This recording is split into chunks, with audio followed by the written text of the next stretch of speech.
defensively, especially. It's always tough to beat a team twice in a row. So we're going to have a lot of lock-in factor this next game. Talented team over there, hungry team, plays really hard. You know, they're such a happy group. They're naturally happy people. And, you know, we hit some rough patches. We started off the season, you know, playing really well. Kelsey is drawing some assignments because of her just awareness and competitiveness.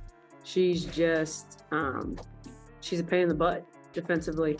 So we wanted to kind of... She was asked, how could she impact this team? You're not just talking about a player, you're talking about a finals MVP. But she said, I can impact this team with my voice and my IQ. I thought, what a profound thing to think. All right, my points aren't going to be out there, but I'm here. How does a championship team turn into a laughingstock overnight? Becky Hammon says the Aces were playing like they didn't even care, and the Fever kicked their AA all night. Could this be the beginning of the end for the champs? Or will Hammon's tough love turn their season around? Stay tuned to hear exactly what she said and what's next for this struggling team. Before we move on, I'd like to ask you a small favor. If you appreciate this content, please take a second to like this video and subscribe to the channel. Over 98% of you watch the videos without subscribing. It costs you nothing, but it makes a huge difference to us. So, did you click the subscribe button? Great, thank you so much. Now, back to the video. The Aces, defending champions, walked into this game against the Indiana Fever. Mitchell work for everything she got. She gave us some buckets the last game, so we wanted to be really focused on her. Conversely, I thought their bigs gave us buckets tonight, so we're gonna have to go back and look on some things because everybody gotta be doing their job at the same time. Can't just be, you know, we take out one person. I mean, you know, I've been around some of the best minds in basketball, and she is right up there. I mean, her wheels never stop turning. She was talking in the huddles. I was losing my voice. I was glad she had hers. And at the end of the day, you know, to have an extension of yourself. Well, I mean, you know, it's just kind of between Kia, Candace, and Asia, you know, all three very good defensive players. So when she goes out, yeah, we lose obviously some offense, but defensively, I don't think we should. There's just been so many times throughout the season where I'm about to call a play, she calls the exact same one, like I can't make it up.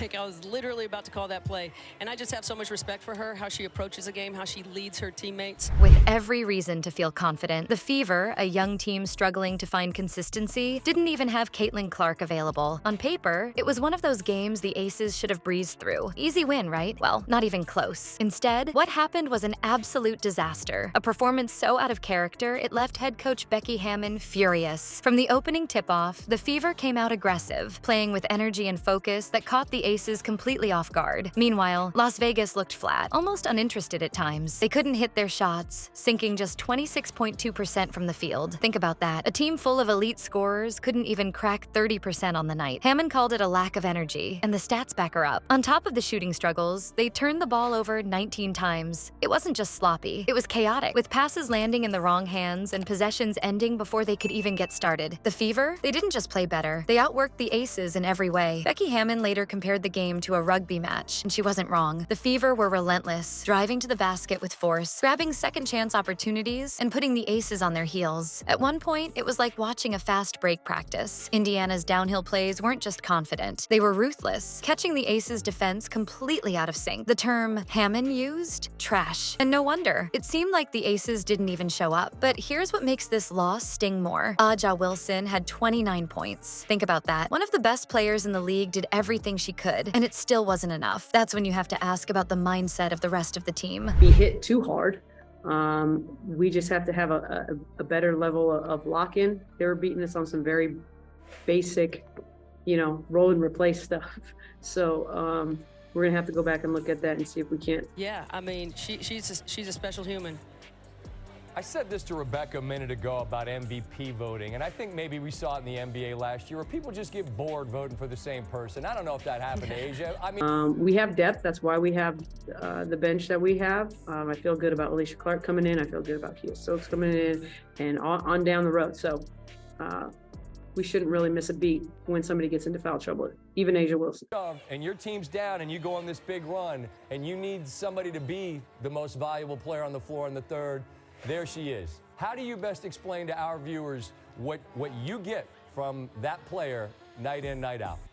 Hammon certainly did, blasting her players for their lack of professionalism and focus. Is this the wake-up call they needed? Or are we looking at cracks in what was once an unstoppable force? Hammon's frustrations might just reveal how deep this team's struggles go. Becky Hammon didn't hold back after this one. Speaking to the media after the Aces' crushing loss, she went straight to the point. Her team lacked effort, physicality, and focus. The defending champions currently sit at 8-9, a record that no one could have predicted for a roster packed with star power. To make matters worse, Hammon hinted at some big changes, even suggesting that a shakeup in the starting lineup might be on the horizon. Her frustration was obvious, but her post-game comments also hinted at just how high the stakes are right now for the Aces. This wasn't just about one bad game or a couple of missed shots. Imagine running drills all week, perfecting schemes in practice until you think you've got it all locked in. Then game day comes around and everything falls apart. That disconnect was at the heart of Hammon's comments. She described the matchup against the Fever as a rugby match, not just because of the physicality, but because her team wasn't ready to fight. Somebody who,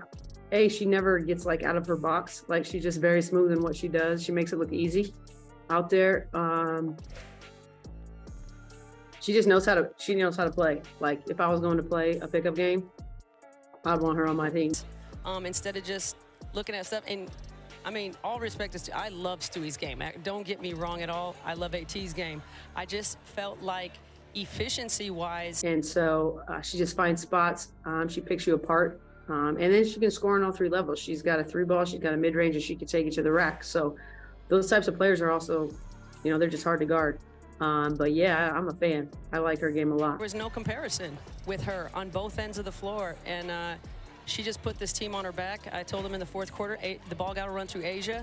You guys continue to cut and give her space because at the end of the day, and for a team led by Aja Wilson, who dropped 29 points in that same game, the lack of support from the rest of the roster highlights a deeper problem. One star player can't win games alone. What makes this even tougher for Hammon is the growing scrutiny around her leadership. Fans are asking questions. The media is poking holes in her strategies. And yes, a small but loud group is even floating the idea that her tenure as head coach might be in trouble. That's the kind of pressure you face when expectations are sky high. And for someone with 2 WNBA championships as a coach, Hammon's reputation is now being tested like never before. So what's next? Hammon's main challenge now is restoring that championship mentality in a team that seems adrift. Her decision to publicly call out her players shows she's not afraid to push them. But accountability is one thing, results are another. Can she spark the response this team needs? With their next game looming, all eyes are on Hammon and the Aces. The Las Vegas Aces' crushing loss to the Indiana Fever wasn't just a bad night, it might be a turning point. Dropping to an 8-9 record as defending champions is uncharted territory.